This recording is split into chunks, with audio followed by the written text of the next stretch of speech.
And Shabbat Shalom, brothers and sisters, Israel, everybody. I hope everybody's having a peaceful Shabbat and a peaceful Sukkot. Happy Sukkot to everybody. Happy Feast of Tabernacles to all of you. I wanted to get on here and talk about Sukkot which is Tabernacles, well, because it is Sukkot.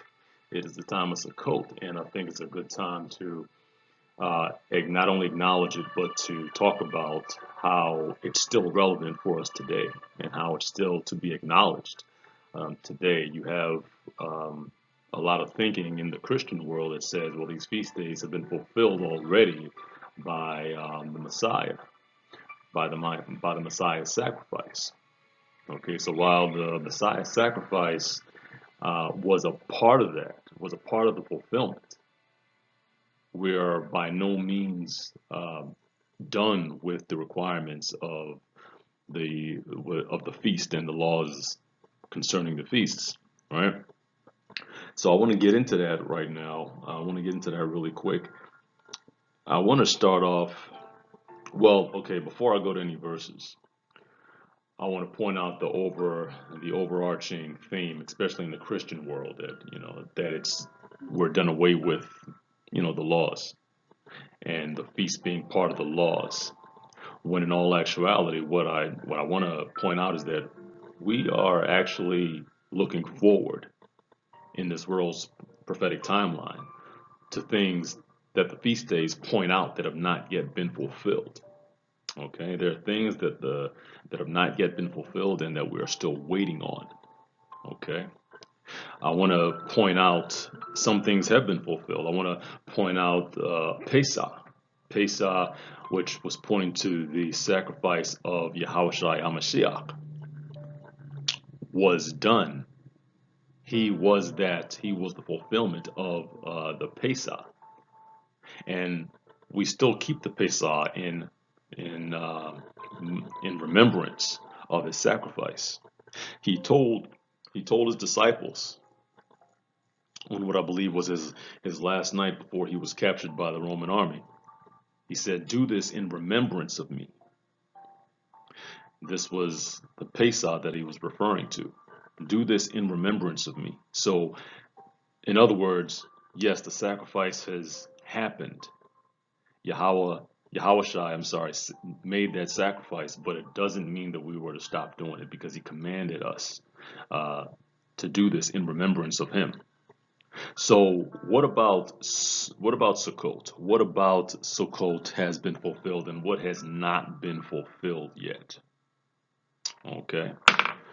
I want to first go into some Old Testament verses in support of why it was done, but then I also want to go into why it still should be done. So let's go to Leviticus chapter 23 really fast, starting at verse 33. And it says, Yahweh spoke to Moshe, saying, Speak to the children of Israel, saying, On the 15th day of this seventh month is the festival of Sukkot, for 7 days to Yahweh.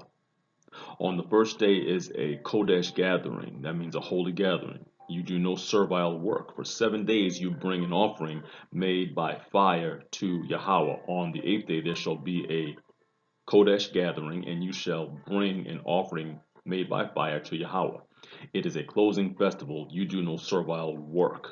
Okay, and I want to stop there for a minute because I'm up here telling you guys that the feast days in this particular case Sukkot is to still be respected and observed, but yet we're talking about a sacrifice, right? An offering made by fire. Now Hebrews talks about the change in the law. It doesn't talk about an abrogation of the law, but it talks about a change in the law. Okay. It also says that uh, a slaughtering, an animal sacrifice, he did not desire because these only covered our sins, but it didn't do away with them. Right? So in this dispensation, yes, there were animal sacrifices. Now, the principle of a sacrifice has not gone anywhere because Yahushai is our sacrifice, and his sacrifice was good for 2,000 years ago, and it's good for today. Okay? That does not mean that we don't keep the feasts, because the feasts, again, it's principle. We're still going to keep the feasts, but the sacrifice that we offer up now is ourselves and our praise to the Most High Yahweh in the name of Yahushai. Okay, this was one of the beginning verses of support for the keeping of Sukkot. Okay, now Sukkot meaning tabernacles. What is tabernacles? We're celebrating a time when Mashiach tabernacles among us. Let's go to one more Old Testament verse. Let's go to Numbers. Let's go to Numbers chapter 29. Okay, verse 12.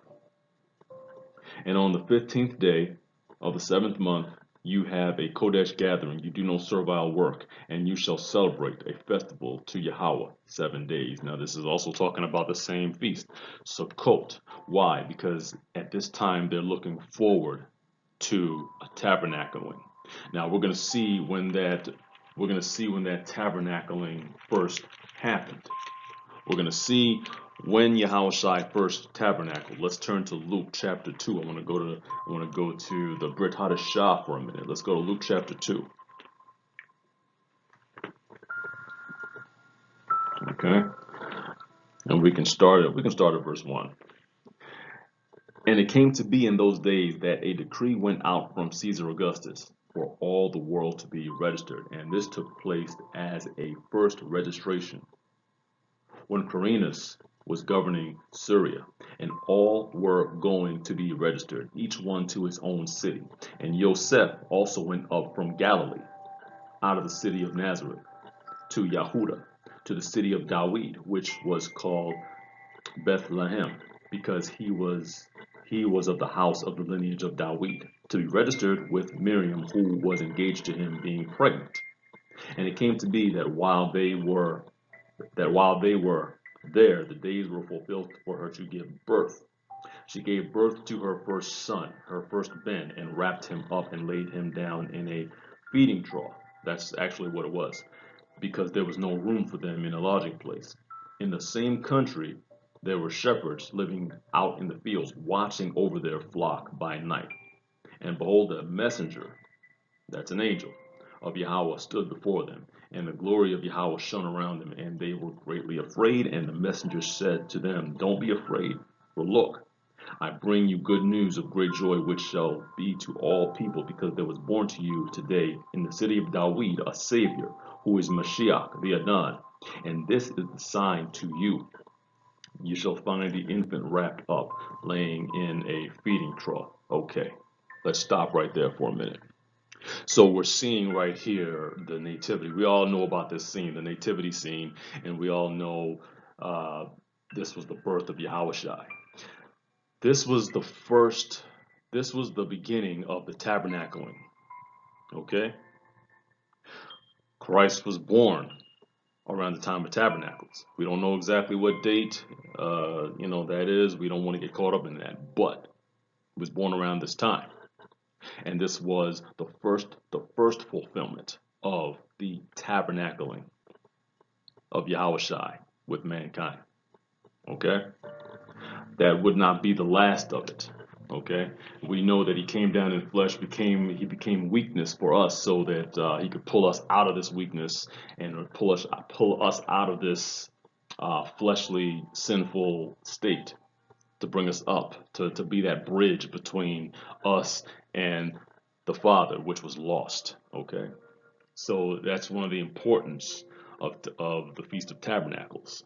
Okay, that's the importance and the weight that's carried behind Yahushai tabernacling with us. It's to reunite and to restore. Okay, and I'm not going to take long here. Going to go through one more. Now, let's go to Zechariah 14. Zechariah 14 is one of my favorite verses because it talks about a millennial reign, and this is the future fulfillment of tabernacling or Sukkot. Okay, this is one of my favorite verses to point out that uh, that Sukkot is actually a prophetic uh, feast day. They're all prophetic. All of them are prophetic. But I'm just focusing on this one because we are actually in Sukkot right now, and the fulfillment of Sukkot in our timeline, the actual fulfillment is yet to come. What Zechariah 14 shows us is a picture of the millennial reign, where Yahushai is reigning here with us, or rather we with him, right here on earth during the millennial reign. Okay, I'll read some of it. I had put in 14 starting at verse 16 through 19, but I think I'm going to read a little bit further to the beginning to give a fuller picture of the actual event. This gives a picture of the coming of the Messiah and the subsequent start of the millennial reign. Okay, and so I'll go from, and I'll probably just skip some verses, but I would encourage everyone to read all of Zechariah 14. I'm gonna say it again. I would encourage everybody to read all of Zechariah 14. Okay, I'm gonna skip for the just to respect the time. Okay, so verse 3, and Yahweh shall go forth, and he shall fight against those nations. My version has those Gentiles, as he fights in the day of battle. And in that day, what day? The last day, when he comes back. Okay, when Yahushai returns. In that day his feet shall stand upon the Mount of Olives, which faces Jerusalem to the east. And the Mount of Olives shall be split in two from east to west, a very great valley. And half the mountain shall move toward the north, and half toward the south. Okay, I'm going to skip down to 6. And in that day there shall be no light, for it is dark. And it shall be one day which is known to Yahweh, neither day nor night, but at evening time there shall be light. Okay, I'm going to skip down to verse 9. And Yahweh shall be king over all the earth. And in that day there shall be one Yahweh, and his name one. All the land shall be changed into a desert plain from Geba to Rimmon, south of Jerusalem, and she shall be raised up and inhabited in her place from Benjamin's gate to the place of the first gate and the corner gate, and from the tower of Haniel to the winepress of the sovereign. Okay. 11. And they that dwell in her, and there and they shall dwell in her. My apologies. And there shall be no more utter destruction, but Jerusalem shall be safely inhabited. Ask yourselves this. Let's stop right there for a minute. Let's ask ourselves. We look over there right now. Is Jerusalem safely inhabited? Is Israel safely inhabited? Or is there turmoil? Is there threat of war every other day? Okay? That lets you know that this is something that has not yet been fulfilled. Okay, 12. And this is the plague with which Yahweh plagues all the people who fought against Jerusalem. You see, when Yahushua comes back, he's coming back for war. It's not just going to be as the Christians may think it is a glorious candy cane and rainbows and Care Bears type of an event. It's going to be it's a war. It's going to be a bloody day that day. Okay. For further reference on that, you can read Revelation 19, starting at verse 11. Okay. As a matter of fact, I'm just to make sure that I'm not misquoting. Yes, Revelation 19, starting at verse 11, and to get another picture from John the Revelator as to what kind of day that's going to be. So let's continue. It's going to be a warlike day, a bloody day. Okay. And so he says, Yahweh plagues all the people who fight against Jerusalem. Their flesh decay while they stand on their feet, and their eyes decay in their sockets, and their tongues decay in their mouths. 13. And it shall be that in that day that a great confusion from Yahweh is among them, and every one of them shall seize the hand of his neighbor, and his hand raise up against his neighbor's hand.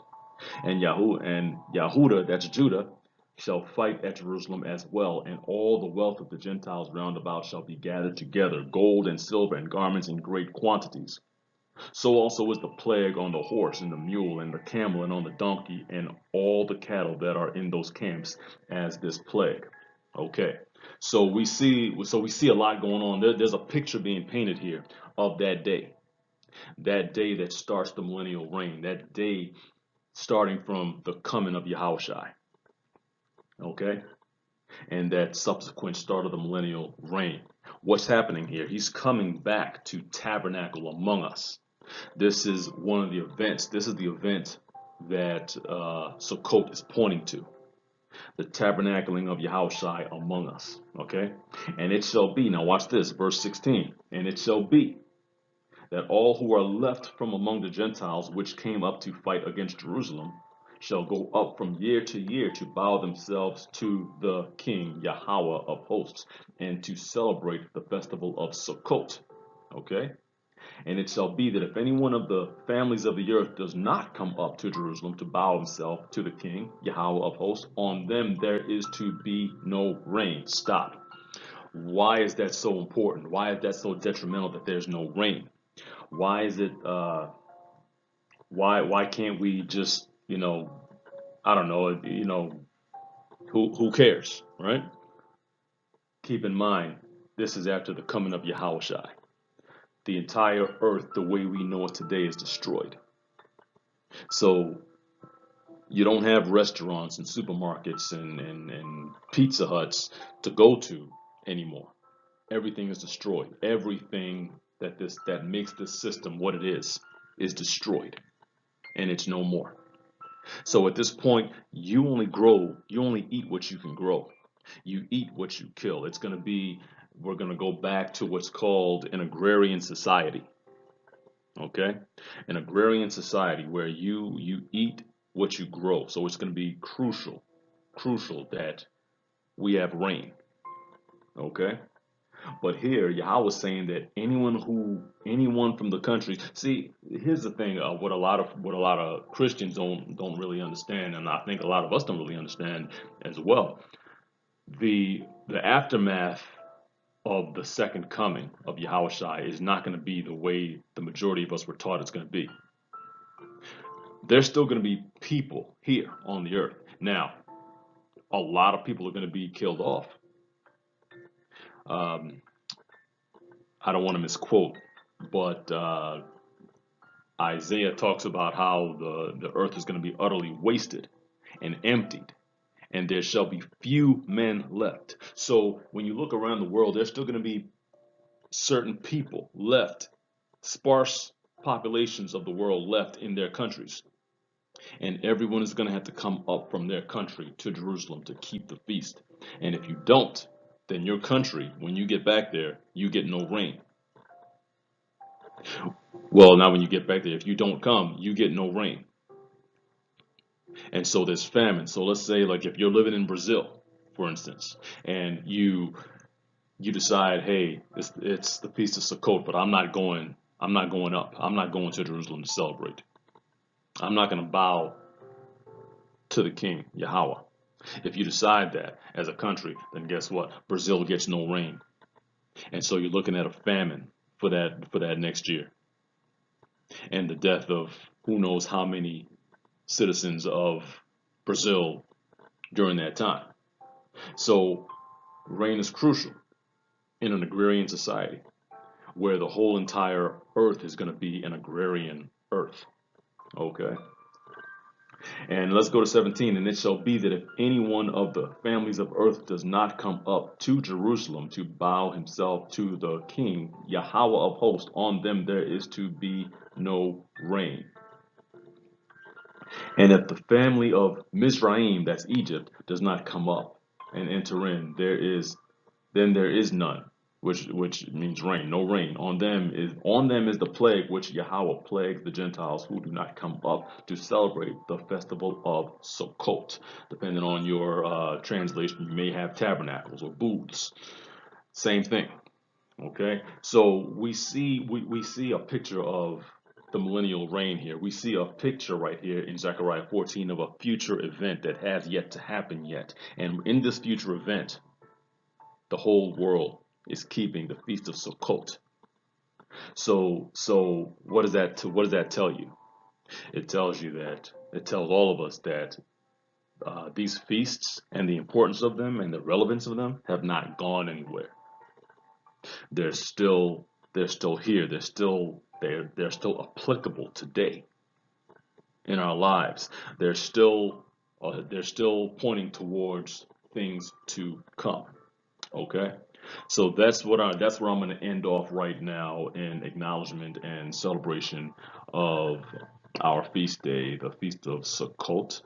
Okay, um, I will do something else at a later date regarding this and or more feasts as far as the relevance and the modern day importance of it and the future importance of it as well. All right, but for now, I'm going to stop right there and I'm going to wish everybody a peaceful Shabbat and a peaceful Sukkot. Shalom.